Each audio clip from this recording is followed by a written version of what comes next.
Developing now, immigration and customs enforcement officers continue to round up immigrants in Maine who they believe are in this country illegally. Yeah, we learned that in many cases, ICE is using expired visas to detain and even deport immigrants. CBS 13's Brad Rogers spoke with one of these detainees who's behind bars today. And Brad, this man was a corrections officer at the Cumberland County Jail who now finds himself on the other side of the jail bars.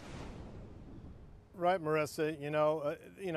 He basically had applied for asylum, had gotten a work permit, and was working here at the jail as a corrections officer. When ICE agents took him into custody, he was dumbfounded. All he was told is he'd overstayed his visa. I'm living with fear because I don't know what is going to happen. Gracia Malandu-Wamba, former firefighter in the Congo, applied for asylum in the U.S. after he and his family were targeted and, in his case, tortured for political differences. He's now been targeted in this country for deportation, where he sits behind bars alongside other detained immigrants at the Stratford County Jail in New Hampshire. He believes ICE wrongfully detained him.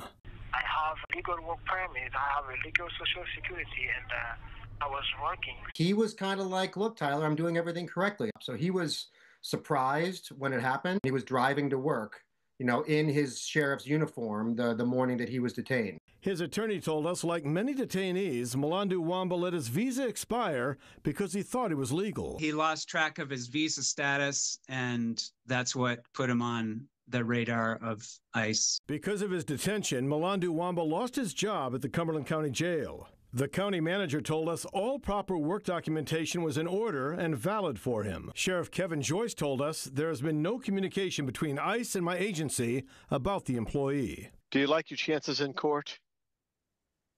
For the asylum? Yeah, he's pretty much a slam dunk for asylum.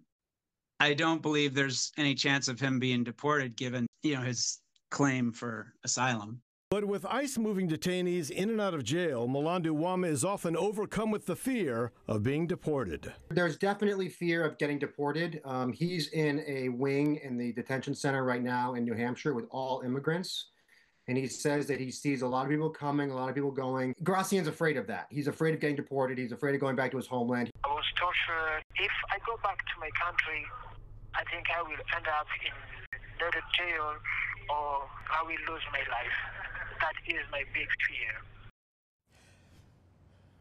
Gracian's asylum hearing is not until October. A judge denied him bail because ICE agents say he's a flight risk. He's appealing that ruling. His attorney says he and other Maine lawyers right now are swamped with detainee cases just like this.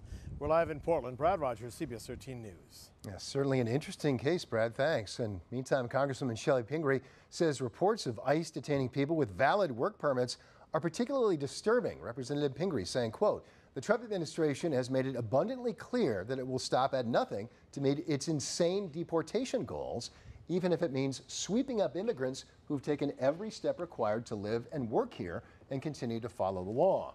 Instead of going after the most dangerous people, ICE has chosen to terrorize our communities and sow fear among law-abiding residents," end quote.